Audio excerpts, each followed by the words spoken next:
আজকে শেয়ার করব আমরা সবাই মিলে সকাল থেকে দুপুর পর্যন্ত কি করেছি।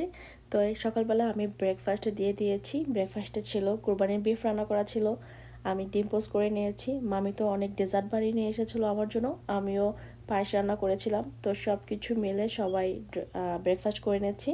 আর সাথে সাথে প্ল্যান করেছি আজকে দুপুরে আমরা পিকনিক করব। যেহেতু অ্যামাজন থেকে আমি চুলা অর্ডার করেছিলাম, তো আমরা অনেক দিন গার্ডেনে রান্না করে খেয়েছি। তো চিন্তা করলাম যেহেতু মামা এসেছে, তো সবাই মিলে পিকনিক করলে অনেক বেশি ভালো লাগবে। তো এদিকে গার্ডেনে রান্না করার জন্য আমি চিকেন ওয়াশ করে নিয়েছি। হাঁড়িতে একটু সুন্দর করে তেল দিয়ে তারপর তার মধ্যে পলি ব্যাগ পেঁচিয়ে নিয়েছি, যেন কালিটা কম পড়ে হাঁড়িতে, যেন ওয়াশ করতে সুবিধা হয়। আর এইদিকে মামা আমাদের জন্য রান্না করছে ভুনা খিচুড়ি। অনেক মামাকে ধরেছে যে তার হাতের ভুনা খিচুড়ি খাবে। বেচারা বেড়াতে এসেও শান্তি নাই, সে আমাদের এখন অনেকের রিকোয়েস্টে ভুনা খিচুড়ি রান্না করছে আমাদের জন্য। মামার হাতে ভুনা খিচুড়িটা আসলে অনেক বেশি মজার। তো আমি একটু ভিডিও করছিলাম যে মামা আপনি রান্না করেন, আমি একটু ভিডিও করি। তো এইদিকে আমি আবার পাশাপাশি চিকেনেও সব মশলা মাখিয়ে নিচ্ছিলাম আর কি।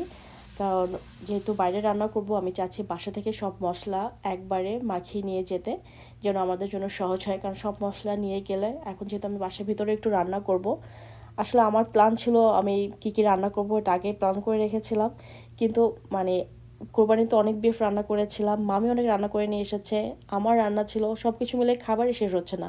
আমি যে নতুন নতুন আইটেম রান্না করব, মানে আমার ফ্রিজ পুরো ভরা খাবার, দেখা যায় যে রান্না করলে সেটা রয়ে যায়, সেটা আবার কোথায় রাখবো। তো মানে ফ্রিজ ডিপ নর্মাল সবগুলো ভরা আর কি। তো এই জন্য আমার প্ল্যান অনুযায়ী সব কিছু হচ্ছেও না। মানে রান্না যতটুকু করব প্ল্যান করেছিলাম তার থেকে অনেক কম করা লাগতেছে, যেহেতু খাবারই শেষ হচ্ছে না আমাদের। তো এই তো মামা খিচুড়ি রান্না করছে, খিচুড়িটা সত্যিকার অর্থে খুব বেশি মজা হয়েছিল। আর আমি তো সব মশলা মাখিয়ে নিয়েছি। আমাদের প্ল্যান ছিল আমরা হাঁস রান্না করব বাইরে। তো উনি যে স্টোর থেকে আমরা হাঁস কিনে ফোন দিয়েছিল আজকেও সকালবেলা, তো তারা বললো যে না হাঁস নাই। তো এখন কি আর করা, চিন্তা করছি তাহলে যেহেতু হাঁস নাই, যেহেতু বিফ রান্না করা আছে, তাহলে চিকেন রান্না করে ফেলি। তো আমি সব মশলা দিয়ে মাখিয়ে চিকেন রান্না করব।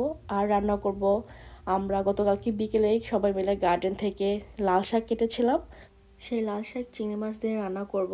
গতকালকে বিকেলে আমরা মানে শাক তুলে রেখেছি অলরেডি। তো আমি আর মামি গল্প করতে করতে সেই শাক বেছেও ফেলেছি গতকালকে বিকেলে। তো আজকে আমি ওটা বসিয়ে দেবো, আমার কাজটা আসলে অনেক সহজ হয়ে গেছে এই কারণে। তো এইদিকে প্রথমে চিকেন বসিয়ে দেওয়া হয়েছে। সত্যি কথা বলতে লাকড়ির চুলায় রান্না করার মানে মজাই আলাদা, এবং খাবারের টেস্টও অনেক বেশি মজা হয়। মনে হয় যেন একদম মাটির চুলায় রান্না করা হয়েছে, ওরকম একটা ফ্লেভার হয়। তো সবাই মিলে রান্না করে ফেলেছি।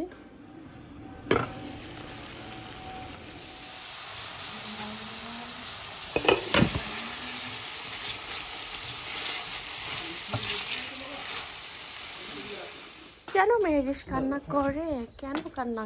এই তো অনেকে আমাকে ডাকছিল যে দেখো শাকের কি অবস্থা। তো আমি চেক করে গিয়েছি। আর এইদিকে আমি বাসার মধ্যে চিংড়ি মাছ রান্না করেছি, আর একটা রুই মাছ রান্না করেছি। আর এদিকে তো বাইরে হচ্ছে চুলায় লাল শাক করেছি, চিকেন করেছি, আর মামা তো ভুনা খিচুড়ি রান্না করেছে, আর বিফ তো ছিলই। তো সব কিছু মিলিয়ে আমরা এখন খাবারটা এনজয় করি। আলহামদুলিল্লাহ সব কিছু অনেক বেশি মজার ছিল। আজকে এই পর্যন্তই।